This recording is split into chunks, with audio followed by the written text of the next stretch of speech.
আসসালামু আলাইকুম। সম্মানিত দর্শক, আশা করছি ভালো আছেন। রানার পক্ষ থেকে সকলকে শুভেচ্ছা।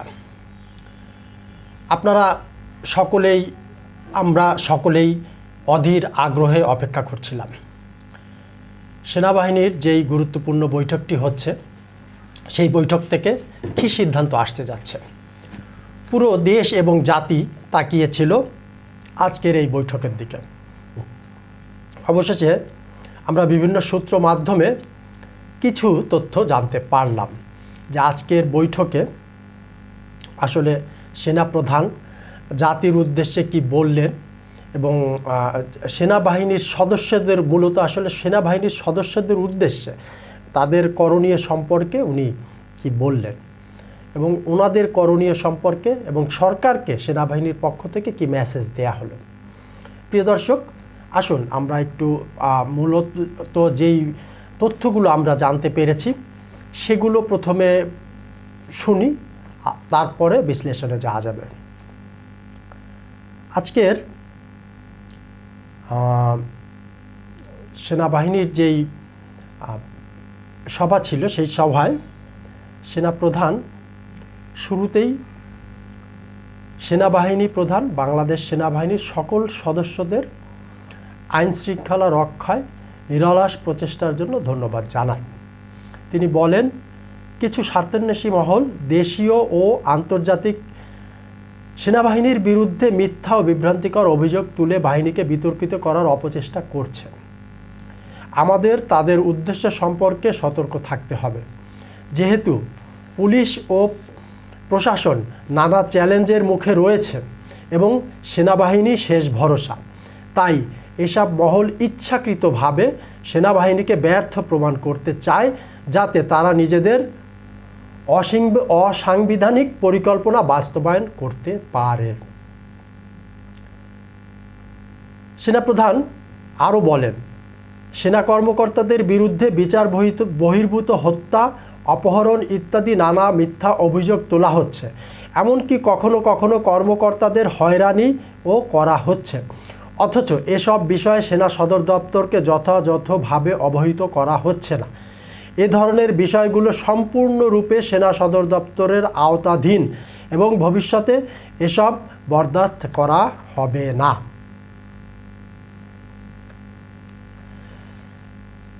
তিনি বলেন, বর্তমানে তিনি এমন এক অবস্থায় আছেন যেখানে তার অভিভাবক নেই। সেনাপ্রধান বলেন, বর্তমান অন্তর্বর্তীকালীন সরকার নিরাপত্তা সংক্রান্ত গুরুত্বপূর্ণ বিষয়ে সেনাবাহিনীর সাথে পরামর্শ না করেই সিদ্ধান্ত নিচ্ছেন। তিনি স্পষ্টভাবে জানিয়ে দেন যে মানবিক করিডোরের খেলা কিংবা চট্টগ্রাম বন্দর অন্য কারো কাছে হস্তান্তরের মতো প্রস্তাব সম্পূর্ণ অগ্রহণযোগ্য। এসব সিদ্ধান্ত শুধুমাত্র একটি নির্বাচিত সরকারই নিতে পারে।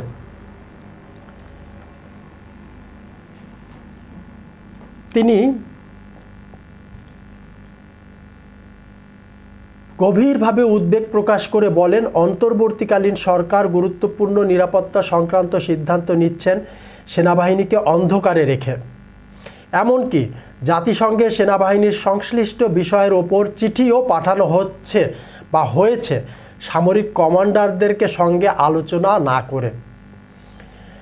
তিনি দৃঢ়ভাবে বলেন, 2025 সালের ডিসেম্বরের মধ্যে অবশ্যই নির্বাচন অনুষ্ঠিত হতে হবে এবং 2026 সালের 1 জানুয়ারিতে একটি নির্বাচিত সরকার ক্ষমতায় আসবে, দেশের দিক নির্দেশনা নির্ধারণ করবে।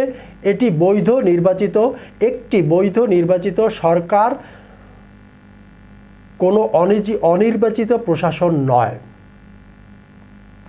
তারপর একজন কর্মকর্তা বলেন, আমরা ব্যারাকে ফিরে যাই। আমরা এখন জনরোষ, ডাকাতি, আইনশৃঙ্খলা অবনতি ঠেকাতে পারছি না এবং এতে সেনাবাহিনীর ভাবমূর্তি ক্ষুণ্ণ হচ্ছে। উত্তরে সেনাপ্রধান বলেন, আমরাও একই কথা ভেবেছি, কিন্তু এখনই সেনা প্রত্যাহার করলে সাধারণ জনগণের কষ্ট আরও বেড়ে যাবে। একজন কমান্ডিং অফিসার, সিও জোর দাবি দিয়ে বলেন,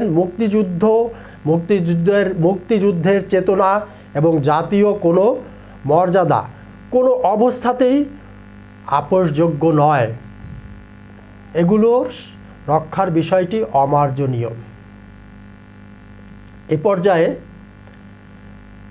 এক কর্মকর্তা উঠে দাঁড়িয়ে সেনাপ্রধানকে বলেন, অফিসার কোর সেনাপ্রধানের পেছনে ঐক্যবদ্ধভাবে এবং যে কোনো আদেশের জন্য প্রস্তুত রয়েছেন। সেনাপ্রধান বলেন, সেনাবাহিনী আর কোনো জনতার বিচার বা আইন শৃঙ্খলা ভঙ্গ সহ্য করবে না। অর্থাৎ মব সন্ত্রাসের বিরুদ্ধে তার এই মেসেজটি ছিল।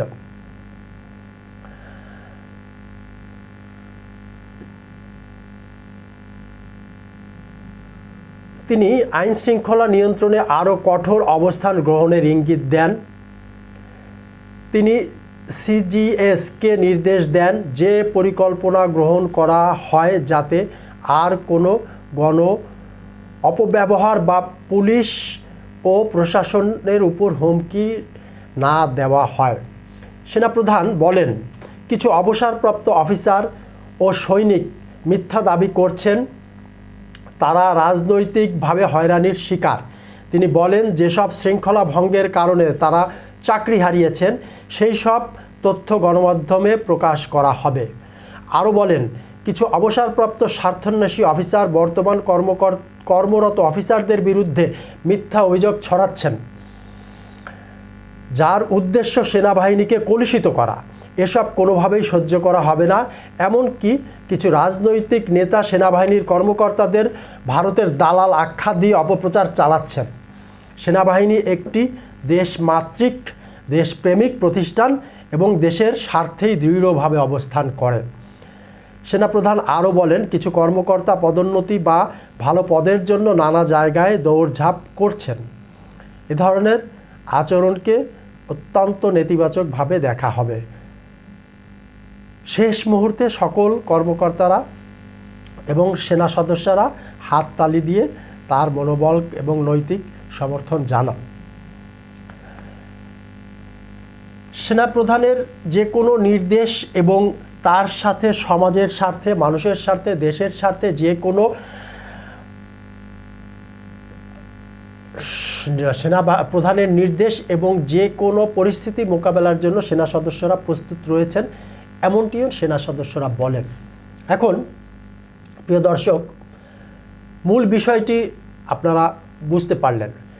এখন এই জায়গাতে আমার প্রশ্ন হচ্ছে, আমরা যেটি চাইছিলাম বা পুরো জাতি, বাংলাদেশের 18 কোটি মানুষ আসলে যেইটার জন্য অপেক্ষা করছিল, সেনাপ্রধান কি আমাদেরকে সেই বার্তাই দিলেন? এবং সরকারের জন্য কি সেনাপ্রধান একটি কড়া মেসেজ দিলেন? বিশেষ করে করিডোর ইস্যুতে, যেখানে সেনাপ্রধান স্পষ্টভাবে বলার চেষ্টা করেছেন যে দেশ এবং জাতিকে অন্ধকারে রেখে রাষ্ট্র পরিচালনায় যে অক্সিলারি স্টেক হোল্ডারগুলো রয়েছে, গুরুত্বপূর্ণ স্টেক হোল্ডারগুলো রয়েছে এবং সশস্ত্র বাহিনীর মতন যে সকল প্রতিষ্ঠান রয়েছে, তাদেরকে অন্ধকারে রেখে সরকার কোনো ধরনের সিদ্ধান্ত নিতে পারেন না।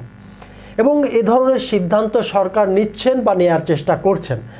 দেশের যে কোনো গুরুত্বপূর্ণ সিদ্ধান্ত নিবে নির্বাচিত সরকার, কোনো অনির্বাচিত সরকার এমন সিদ্ধান্ত নিতে পারে না বা এটি নিলে গ্রহণযোগ্য হবে না। এই যে এই মেসেজগুলাকে আমরা আসলে কিভাবে গ্রহণ করব, বা সরকার আমরা আমাদের মতো করেই গ্রহণ করব, জাতি, দেশের নাগরিকরা, দেশের মানুষ, রাজনৈতিক দলগুলা কীভাবে গ্রহণ করবে, এটি একটি বড় প্রশ্ন।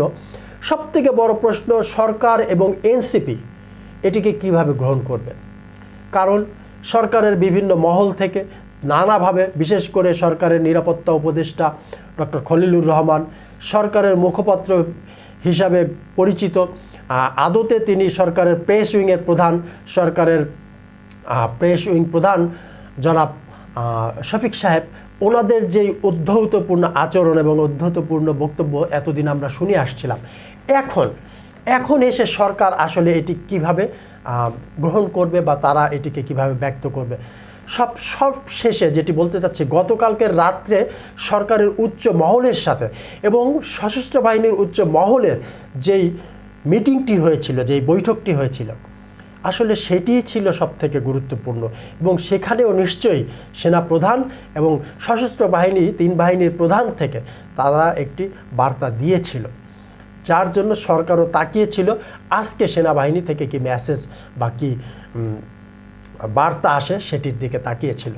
প্রিয় দর্শক, আমরাও সকলে এটির জন্য তাকিয়েছিলাম। আমরা অপেক্ষায় রইলাম সরকারের পরবর্তী বক্তব্যের জন্য এবং তাদের যে ম্যাটিকুলাস ডিজাইনের মাধ্যমে একটির পর একটি তাদের যেই মডেল বা তাদের যেই ছক একটির পর একটি সামনে আসছিল, এখন তারা কোন প্ল্যান বা কোন পদক্ষেপ গ্রহণ করে সেটির দিকে আমরা তাকিয়ে রইলাম এবং সেটির অপেক্ষায় রইলাম দেখার জন্য পরবর্তীতে সরকারের কী স্টেপ হয়। প্রিয় দর্শক, ভালো থাকবেন, সুস্থ থাকবেন, দেখা হবে ইনশাল্লাহ আগামী পর্বে। আজকের মতো এখানেই বিদায় নিচ্ছি। আল্লাহ হাফেজ।